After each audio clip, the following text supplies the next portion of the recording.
Dear students, आज हम एक और टॉपिक पर स्टार्ट कर रहे हैं इलेक्ट्रोमैग्नेटिक वेव्स में, दैट इज़ इलेक्ट्रोमैग्नेटिक स्पेक्ट्रम।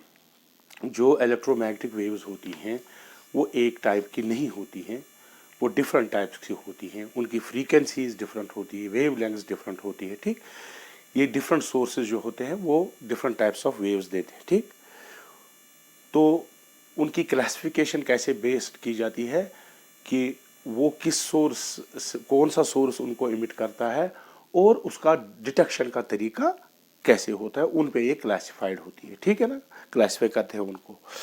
देखिए, आपको पता है velocity of light, electromagnetic waves में हम फेमिलियर हैं विजिबल लाइट से, क्योंकि हम उसको देखते हैं, अपनी आंखों से देखते हैं, उस पार्ट को हम तो मतलब अच्छी तरह से जानते हैं। लेकिन उससे कम वाली जो वेव लेंथ या ज़्यादा वाली वेव हम उनको नहीं देख पाते हैं। ठीक है ना, तो वो अदर मेथड से हम उनको डिटेक्ट कर सकते हैं। ठीक है ना, प्रोड्यूस भी और डिटेक्ट भी कर सकते हैं। ठीक है ना, तो ये पूरा स्पेक्ट्रम आपकी उनकी फ्रीक्वेंसीज कहाँ से कहाँ तक है वो हम यहाँ पर आपको बता देंगे। ठीक है, तो इस सारे को हम जो भी फ्रीक्वेंसीज डिफरेंट वेव्स होती है उसको पूरा स्पेक्ट्रम हम कहते हैं।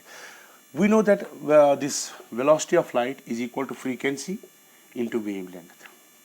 Since c is constant, that is 9 into 10 raised power 8 meter per second. ठीक है, if frequency gets increased, ठीक, then wavelength must go down so that the product of this is constant. Or if frequency goes down, then wavelength must go up so that the product is again constant, that is equal to c. यहाँ तक तो आप जानते हो। ठीक है, अब देखिए ये कैसे क्लासिफाई की जाती है। यहाँ मैंने बनाया है ये, देखिए 10 रेज़ पावर 3, ये यहाँ आपकी फ्रीक्वेंसी है इन हर्ट्स। ठीक है, 10 रेज़ पावर 3, 4, 5, 6, 7, 8, 9, 10 रेज़ पावर 9, ठीक है, हर्ट्स। इसको हम क्लासिफाई करते हैं रेडियो वेव्स।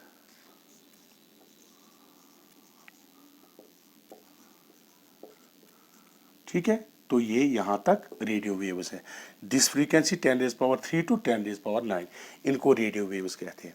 उसके बाद जो दूसरा होता है 10 raise power 9 to 10 raise power 10, इसको हम कहते हैं माइक्रोवेव्स,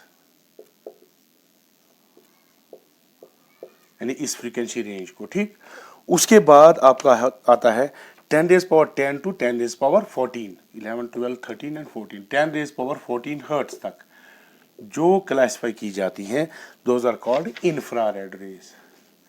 इंफ्रारेड, ठीक है, इंफ्रारेड इलेक्ट्रोमैग्नेटिक वेव्स। उसके बाद 10 raise power 10 to 10 raise power 15, ये जो रीजन है ये विजिबल लाइट है। ठीक है ना, विजिबल जो आप देखते हो, अपनी आंखों से डिटेक्ट करते हो। उसके बाद 10 raise power 10 to 10 raise power 16 hertz, ये जो ये पोर्शन है इनको हम कहते हैं अल्ट्रा वायलेट रेज। ठीक है ना, यूवी रेज। उसके बाद 10 raise power 16 to 10 raise power 19, 17, 18, 19, 10 raise power 19 hertz, यहां से जो फ्रीक्वेंसीज यहां तक होती हैं इनको हम कहते हैं एक्स रेज। ठीक, उसके बाद 19, 20, 21, 22, 10 रेज़ पावर 22 हर्ट्स, ये जो है इनको हम कहते हैं गामा रेज। ठीक है, तो अगर ये हो इस डायरेक्शन में इंक्रीज हो रही है, ठीक, अगर हम वेव लेंथ, तो मैंने अभी बताया था अगर फ्रीक्वेंसी इंक्रीज होगी तो वेव लेंथ डिक्रीज होगी। ठीक, तो यहां अगर फ्रीक्वेंसी हाई है तो वेव लेंथ आपकी स्मॉल होगी। ठीक है, सो अगर हम इसको यहां से डिवीजन करें, ऐसे ही डिवीजन करें इसको, यहां से यहां,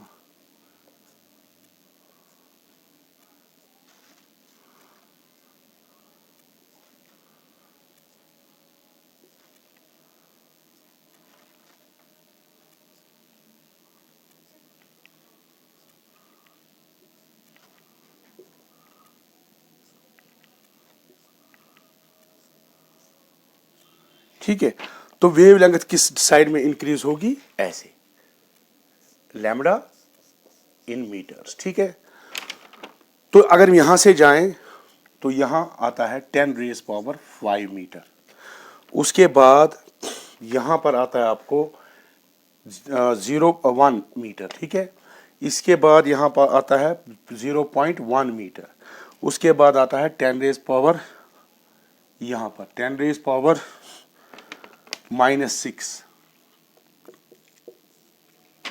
उसके बाद है 10⁻⁻7, 10⁻⁻8, 10⁻⁻10 and 10⁻⁻13।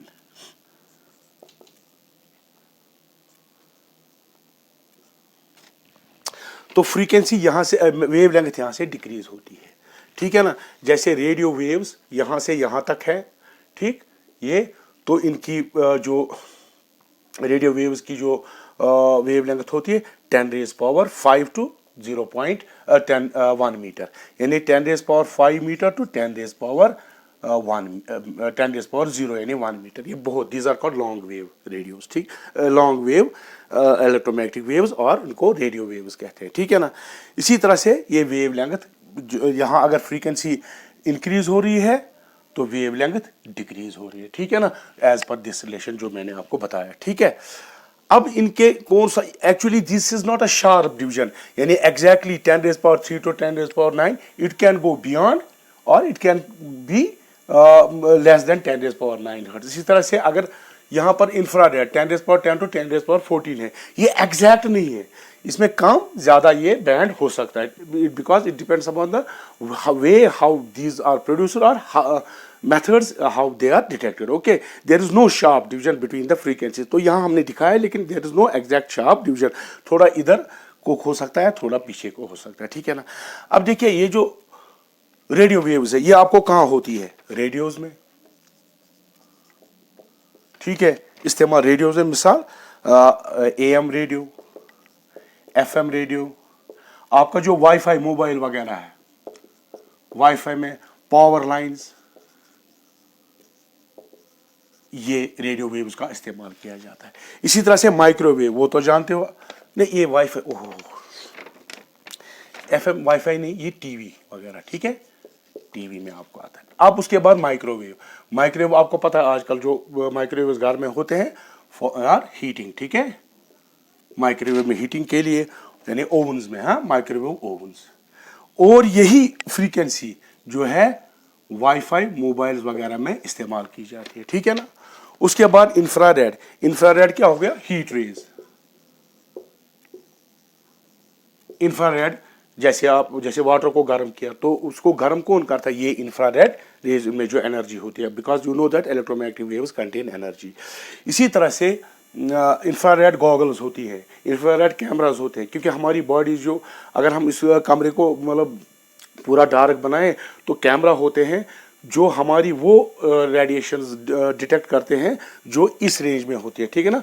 तो we can see the things, क्योंकि हमारे जो बॉडी का टेम्परेचर होता है वो 98.6 के लगभग होता है, तो वो इंफ्रारेड रीजन में वेव्स डिटेक्ट करती है। इसी तरह से रिमोट कंट्रोल वगैरह या हीटिंग रेज, तो वो हो गई इंफ्रारेड रेज।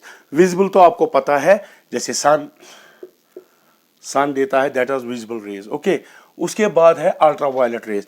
अल्ट्रावायलेट रेज होते हैं जो सन से भी उनका सोर्स होता है, और आपका जो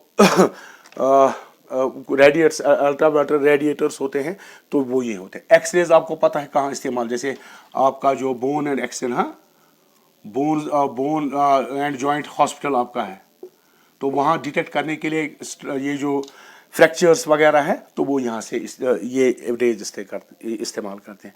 गामा रेज आपको न्यूक्लियर जो सबस्टेंसेस होती हैं, ये जो रेडियोएक्टिव सबस्टेंस होती है उसमें से निकलती है। या कोजार्स, जो स्टार्स होते हैं, वो गैलेक्सी टाइप के वो स्टार्स होते हैं, वो उनको कोजार कहते हैं, वो बहुत दूर होते हैं, बहुत तेज वेलोसिटी से, वो भी गामा रेज आती है। तो इनका सोर्स होता है न्यूक्लियस वगैरह, ठीक है ना। एक याद याद रखो कि इनमें कोई शार्प डिवीजन नहीं होता, हम कहेंगे 10 से 14, ठीक, बात समझ में। दूसरी बात तो वेवलेंथ डिक्रीज होगी, ये मैंने आपको बताया। दूसरी बात, ये जो विजिबल लाइट है, अगर जब आगे पढ़ोगे इसका ड्यूअल नेचर होता है, dual nature, it shows particle nature as well as wave nature. अगर हम इस विजिबल के इस साइड में जाएं तो यहां क्या होती है, फ्रीक्वेंसी ज्यादा होती है, ये फ्रीक्वेंसी हाई होती है, they show more particle nature, more particle nature than wave nature, ठीक है ना। तो अगर इसके इस साइड में जाएं, दे show wave, more wave nature, wave nature is dominating here. Visible के इस साइड में वेव नेचर डोमिनेट नहीं होता है, पार्टिकल नेचर डोमिनेट होता है, जैसे फोटो इलेक्ट्रिक इफेक्ट वगैरह वो इस साइड में डोमिनेट होता है ज्यादा, ये उतना नहीं। तो ये जो रेडियो वेव्स होती है बहुत लंबी होती है, 10⁵ मीटर टू 10⁻1 मीटर, यानी 1 मीटर तक। फिर उसके बाद वेवलेंथ छोटी हो जाती है, लेकिन फ्रीक्वेंसी बढ़ जाती है एज पर दिस रिलेशन, क्योंकि सी आपका कांस्टेंट है, ठीक है। This was about electromagnetic spectrum. अब हम थोड़ा सा जो विजिबल स्पेक्ट्रम है उसको दिखाएंगे कि वो कैसा होता है, ठीक है ना, उसके कौन कौन से पार्ट्स होते हैं, ठीक है।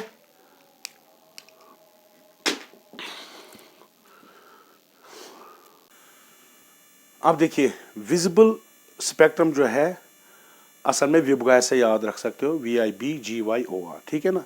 तो वो कहाँ से एक्सटेंड करता है, 400 नैनोमीटर टू 700 नैनोमीटर।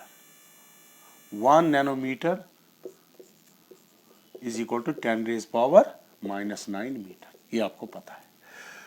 तो जो ये असल यहाँ दिखाया मैंने 400 टू 450, असल में शार्प डिवीजन नहीं है, ये थोड़ा इधर भी हो सकता है, इधर उधर भी हो सकता है, there is no sharp division, but यहाँ दिखाने के लिए हमने डिवीजन किए हैं। तो वायलेट क्या होता है, 400 450 तक, इसमें इंडिगो भी आता है, ठीक, इसी कलर में ब्लू के साथ और वायलेट के साथ में इन्हीं 400 से 450 नैनोमीटर तक ये आता है violet and indigo. Blue 450 nanometre to 500 nanometre. फिर ग्रीन कलर आता है स्पेक्ट्रम का, वो आता है 500 से 550 नैनोमीटर। येलो है 550 से 600 नैनोमीटर। इसी तरह से ऑरेंज है, ऑरेंज कलर विजिबल लाइट का, तो वो क्या है 600 से 650 नैनोमीटर तक, और 650 से 700 तक ये यहाँ ये रेड आता है। देखिए रेड मैंने थोड़ा ज़्यादा दिखाया, यानी रेड 650 से पहले भी आता है, ठीक है ना। तो इसके यहाँ हो गया इंफ्रारेड, यानी रेड से बड़ी इंफ्रारेड, और यहाँ वायलेट है, यहाँ पर इसके कम जो होगी वेवलेंथ जिनकी, उनको कहते हैं हम अल्ट्रा वायलेट, इस साइड में, ठीक है ना। तो इस साइड में अल्ट्रा वायलेट और इस साइड में इंफ्रारेड, उसके दरमियान ये आता है आपका विजिबल स्पेक्ट्रम ऑफ लाइट, ठीक है। So this was about visible spectrum. अब हम कुछ न्यूमेरिकल्स करेंगे, ठीक है, so that you could grasp this subject very well, okay. मेरे पास ये कुछ न्यूमेरिकल्स हैं, ये कर देंगे, ठीक है। तो पहला जो एग्जाम्पल है,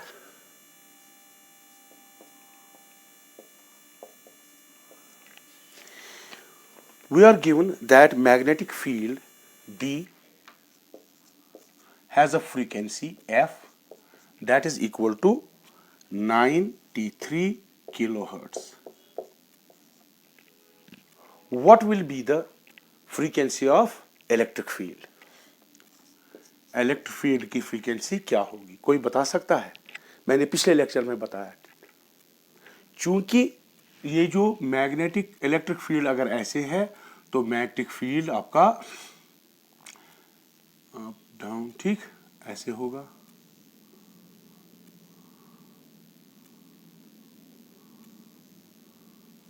ठीक है। तो कुछ थोड़ा ऐसे होगा, एक मिनट,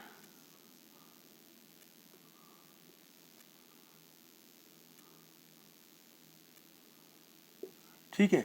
तो ये इलेक्ट्रिक फील्ड है ई, ये आपका बी फील्ड है। क्योंकि जब इसका मैक्सिमम आता है इसका भी मैक्सिमम आता है, इसका मिनिमम आता है मैग्नेटिक फील्ड का, इसका भी मिनिमम आता है, सो दे आर इन फेज। तो जो इसकी फ्रीक्वेंसी मैग्नेटिक फील्ड की होगी वही इसकी होगी, और वही सोर्स की होगी जो इनको इमिट करता है, ठीक। सो इलेक्ट्रिक फील्ड की, ये याद रखना इंपॉर्टेंट पॉइंट है।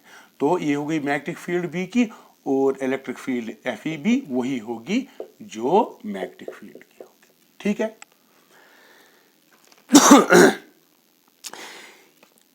अगर बी जो मैग्नेटिक फील्ड उसका आरएमएस वैल्यू, जैसे होता है अल्टरनेटिंग करंट का एक होता है पीक वैल्यू और होता है आरएमएस वैल्यू, जो पिछले लेक्चर्स में मैंने आपको दिखाया था, आप उसमें जा सकते हो, देख सकते हो।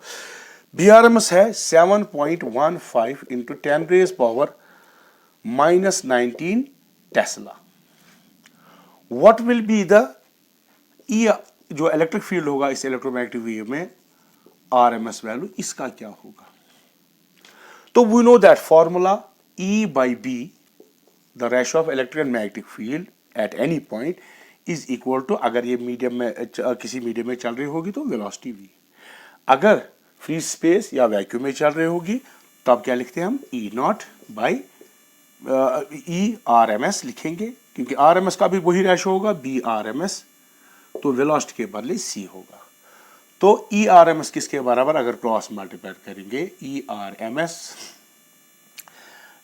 will be equal to C into B RMS, और B हमें निकालना क्या है, E RMS, तो वो क्या होगा, B RMS तो दिया है कितना, ये आ गया आपका E RMS, तो C कितना है 9 into 10 raise power 8 metre per second, और B RMS कितना है 7.15 इंटू 10 रेज पावर -19 टेस्ला। तो इनका जो प्रोडक्ट आएगा it will come out to be 2.145। अब यूनिट क्या होगा, मीटर पर सेकंड टेस्ला, क्योंकि वो ये सारे एसआई सिस्टम में हमने लिए, तो इलेक्ट्रिक फील्ड का क्या है, it will be volt per metre. ठीक है, स्क्रीनशॉट ले सकते हो। उसके बाद नेक्स्ट एग्जांपल नंबर 2, ये कहता है plane electromagnetic wave of frequency 25 megahertz, ठीक, 25 megawatt travels in free space along X axis, ठीक है, at a point in a space and time, electric field E is 6.3 J volt per metre, what is the electric field B। तो ये कहता है जो एक wave है ये ट्रैवल करती है कहाँ, wave travels in the free space along x direction, तो इस डायरेक्शन में वेव प्रोपगेट कर रही है एक्स डायरेक्शन, तो ये हो गया आपका y and this is z direction. ठीक, तो ये कहता है कि उसकी फ्रीक्वेंसी जो है, फ्रीक्वेंसी कितनी है, फ्रीक्वेंसी इज 25 मेगाहर्ट्ज। ठीक है, frequency f is equal to 25, इस आप में लिखूंगा 25 मेगाहर्ट्ज। ठीक है, एट अ पर्टिकुलर पॉइंट, जब ये मैग्नेटिक इलेक्ट्रोमैग्नेटिक वेव चलती है, ठीक, एट अ पर्टिकुलर पॉइंट, किसी खास पॉइंट पे स्पेस में जब पहुंचती है, तो इलेक्ट्रिक फील्ड का जो वैल्यू होता है E is equal to 6.3 J, यानी इलेक्ट्रिक फील्ड किस डायरेक्शन में है, y डायरेक्शन में, J से हमें पता चलता है वोल्ट पर मीटर। तो मैग्नेटिक फील्ड किस डायरेक्शन में होगा, वेव चल रही है x डायरेक्शन में, इलेक्ट्रिक फील्ड y डायरेक्शन में, तो ऑटोमेटिकली ये z डायरेक्शन में होगा, because they are perpendicular to each other and perpendicular direction of the motion. And what is the B, अब हमें B निकालना है किस पॉइंट पे, जहां E ये है, ठीक ना, वही इससे पहले मैंने फॉर्मूला लगाया आपको, E by B is equal to C, और B is equal to E by C। E कितना है आपका, अभी मैग्नीट्यूड में 6.3 इंटू ये वोल्ट पर मीटर, और C कितना है 3 into 10 raise power 8 metre per second. इनको जब हम डिवाइड करेंगे it comes out to be 2.1 into 10 raise power -8 tesla. इसको आप कैलकुलेट खुद कर लीजिए, इतना आएगा। ठीक है ना, तो what will the direction of the magnetic field, मैंने अभी बताया आपको z डायरेक्शन में, तो B वेक्टर क्या होगा उसी पॉइंट पे जहां पर E आपका ये है, दैट विल बी उसका magnitude 2.1 into 10 raise power -8 K direction में। ठीक, इस डायरेक्शन में यहां तो होता है J, इस डायरेक्शन में I, आई कैप और इस डायरेक्शन में के कैप, ठीक है। तो के टेस्ला ये आपका, ठीक है। Now example 3, the magnetic field in a plane electromagnetic wave is given by B Y. एक इलेक्ट्रोमैग्नेटिक वेव है जिसका मैग्नेटिक फील्ड ये दिया गया 2 into 10⁻⁻7 sine 0.5 into 10⁻³ plus 1.5 into 10⁻, ये कितना दिया है, इंटू 10⁻11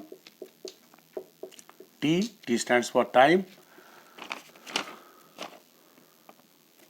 ये, ठीक है ना। ए पार्ट क्या कहता है, what is the wavelength and the frequency of the wave. ये जो वेव जिसकी ये दी है वेव इक्वेशन, हमें इसकी बतानी है। ए पार्ट में क्या कहता है, हमें वेव लेंथ बतानी है और फ्रीक्वेंसी बतानी है, ठीक है ना। वी नो दैट जब हम बी लिखते हैं, B Y will be equal to, जब वेव इक्वेशन लिखेंगे, B not sine of omega T, ऐसे omega Z K Z plus omega T, ये आपने पहले लेक्चर में पढ़ा है, ठीक। ये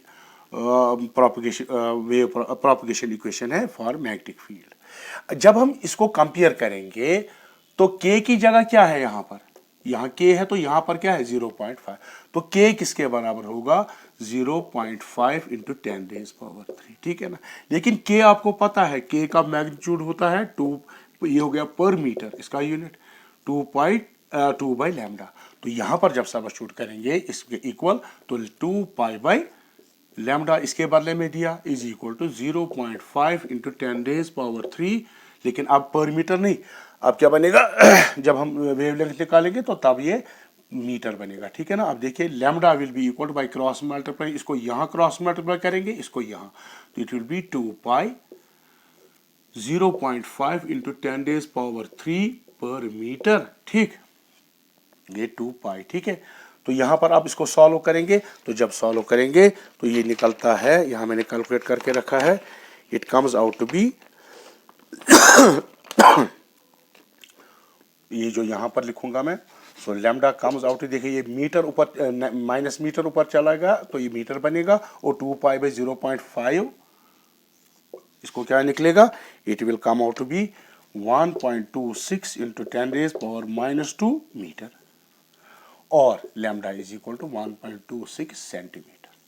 तो ये हो गई वेवलेंथ। अब फ्रीक्वेंसी, अगर फ्रीक्वेंसी हम देखेंगे तो यहाँ टाइम है, तो यहाँ टाइम है, तो ये जो पोर्शन है यहाँ पर क्या है कंपैरिजन में ओमेगा, ठीक है। तो ओमेगा किसके बराबर होगा, इफ वी कंपेयर, इसके बराबर, ठीक। So omega is equal to 1.5 into 10⁻11, ठीक। और ओमेगा आपको पता है 2π इंटू फ्रीक्वेंसी, तो यहां पर लगा देंगे 2π, इसके बदले में f 10⁻11 हर्ट्ज, ठीक है। f किसके बराबर निकलेगा 1.5 इंटू 10⁻11 हर्ट्ज डिवाइडेड बाय 2π, ठीक है। इसको जब डिवीजन करेंगे it comes out to be 23.9 approximately into 10�9 hertz. लेकिन आपको पता है 10�9 hertz is equal to 1 giga hertz, 10�9 hertz is equal to 1 giga hertz. So this answer can be written as frequency is equal to 23.9 gigahertz। तो ये frequency हो गई, ठीक है। अब इसका दूसरा पार्ट जो है वो कहता है while write an expression for electric field, यानी अब जो मैग्नेटिक फील्ड यहां पर दिया है, अब कॉरस्पॉन्डिंग इलेक्ट्रिक फील्ड बताओ। तो पहले इसका आप स्क्रीनशॉट ले लो, मैं इसको, तो अगर ये मैग्नेटिक फील्ड की है इक्वेशन, पहले मैं बताऊंगा इलेक्ट्रिक फील्ड की, मैग्नेटिक फील्ड की अभी मैंने बताई जनरल इक्वेशन क्या होती है, B is equal to B not sine of K Z, if it is, जहां पर के जेड यहाँ एक्स है तो के एक्स लिख सकते हैं, ठीक, plus omega T, and it is travelling in x direction. और ई की क्या होगी, ई की भी ऐसी होगी, ई नॉट साइन ऑफ के एक्स प्लस ओमेगा टी, ठीक है।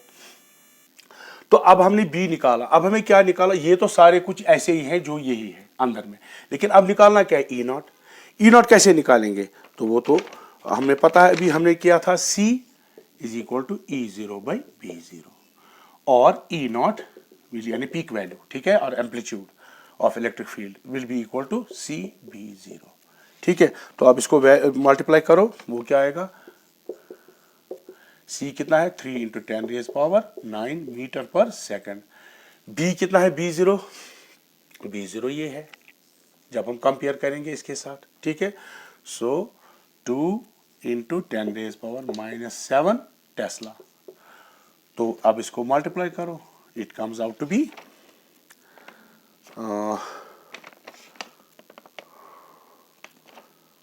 2 3 जा 6 इंटू 10 रेज पावर 10 रेज पावर 2, ये बनेगा वोल्ट पर मीटर टन। इससे पहले मैंने सिखाया मीटर पर Tesla into this, metre per second into Tesla ये होता है, ठीक। सो ये हो गया आपका 3 इंटू 10 रेज पावर 8, ठीक है। तो ये बनेगा 1, that is E is equal to 60 volt per metre.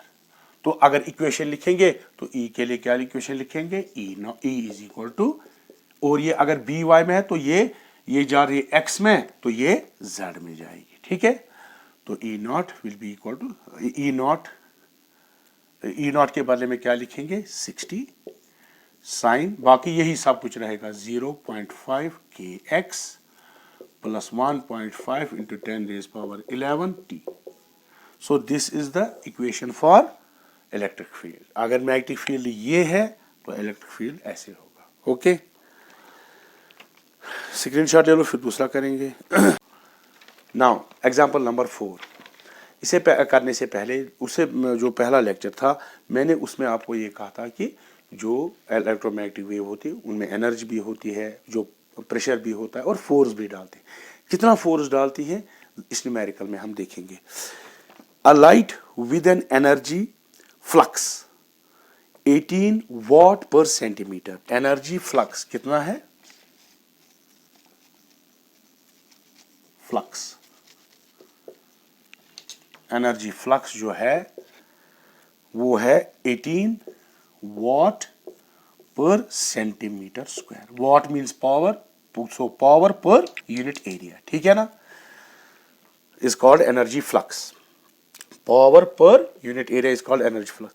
Falls on a reflecting non reflecting surface. एक जो सरफेस है वो नॉन रिफ्लेक्टिंग टोटली नहीं होती है, यहाँ एज्यूम किया है नॉन रिफ्लेक्टिंग होती है, कुछ ना कुछ रिफ्लेक्ट तो कर लेती है। Eight normal incidence, normal incidence क्या होता है, अगर ये इंसिडेंट रे है, ठीक है ना, आपने 9th 10th में पढ़ा होगा, अगर ये इंसिडेंट रे है, ये हो गया रिफ्लेक्टेड रे, तो ये हो गया I, ये हो गया R।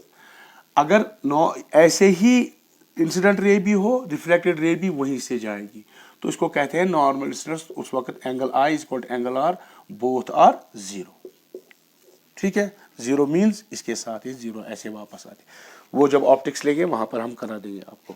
So normal incidence means angle of incidence is 0, so it will be reflected, अगर रिफ्लेक्ट हो तो उसी डायरेक्शन में रिफ्लेक्ट हो जाएगी, ठीक है। Non reflective surface at normal distance if the surface has an area of 20 centimetres. Area कितना है, 20 सेंटीमीटर स्क्वायर, सेंटीमीटर्स नहीं, centimetre square. Find the average force on the surface. Surface से देखना जिस पे इतना एनर्जी फ्लक्स पड़ रहा है, ठीक, ये हमें निकालना है। Force exerted on the surface during 30 minutes, यानी जो एनर्जी फॉल करती है 30 मिनट्स के लिए उसी पे फोकस्ड होती है। तो टाइम कितना है, 30 मिनट्स। उसको पहले सेकंड्स में चेंज करेंगे, that will 30 into 60, that is equal to 1800 seconds, ठीक है। तो अब हमें एनर्जी, देखिए एनर्जी कैसे निकालेंगे। Energy is equal to energy flux into area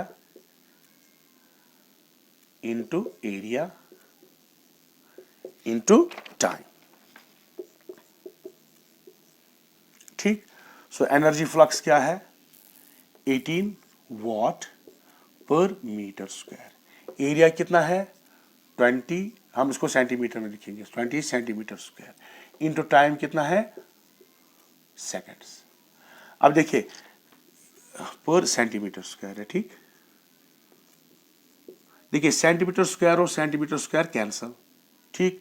what into time, देखिए वॉट इंटू सेकंड क्या होता है? टाइम। देखिए हमें पता है power is equal to energy by time. Power का यूनिट क्या होता है? वॉट, ठीक। अगर इंटू इसको टाइम करेंगे, ये क्रॉस मल्टीप्लाई करेंगे तो वो क्या देगा? आपकी एनर्जी, ठीक है ना। तो इसी तरह से यहां वॉट हो गया किसका? सेकंड हो गया टाइम का, और वॉट किसका हो गया? पावर का। जब वॉट और सेकंड को मल्टीप्लाई करेंगे तो वो क्या देगा? एनर्जी के unit. So U will be equal to, इसको मल्टीप्लाई करके जब करेंगे it comes out to be 6.48 into 10⁵ joule. इतनी एनर्जी वो 30 मिनट में वो रेडिएशन उस सरफेस पे डालती है। अब हमें देखना है फोर्स कितना होगा। तो फोर्स यहां पर हम देखेंगे। देखिए फोर्स, पहले मोमेंटम किसके बराबर होता है? एनर्जी बाय ये मैंने भी इसका एनर्जी बाय वेलोसिटी। क्यों? देखिए एनर्जी किसके बराबर होती है? मतलब काइनेटिक एनर्जी mv², ठीक है ना, डिवाइडेड बाय वेलोसिटी, मिसाल v और v कैंसिल, मैंने 1/2 नहीं लिखा, v और v कैंसिल करेंगे तो यहाँ क्या निकलता है? mv क्या होता है? मोमेंटम। तो यहाँ पर वही relation. So this is equal to p। Energy कितनी अभी हमने निकाली थी, कितनी? तो u कितना है? 6.48 इंटू 10⁵ जूल, ये एनर्जी। वेलोसिटी ऑफ लाइट कितनी है? 3 इंटू 10⁸ मीटर पर सेकंड। तो जब हम इसको डिवाइड करेंगे ये आता है 2.16 into 10⁻³ kilogram metre per second. ये तो मोमेंटम का यूनिट है, ठीक। उसके बाद फोर्स होता है momentum by time. Because product of force and this is momentum, because you know rate of change of momentum यानी momentum divide by time, that is force. तो मोमेंटम अभी हमने निकाला 2.16 इंटू 10⁻³ और टाइम कितना है? टाइम तो पहले ही दिया है 30 मिनट्स यानी 1800 सेकेंड्स। तो जब इसको डिवाइड करेंगे it comes out to be 1.2 into 10⁻⁻6 newton. ये फोर्स है। अब ये 10⁻⁻6 न्यूटन ही कितना फोर्स होता है?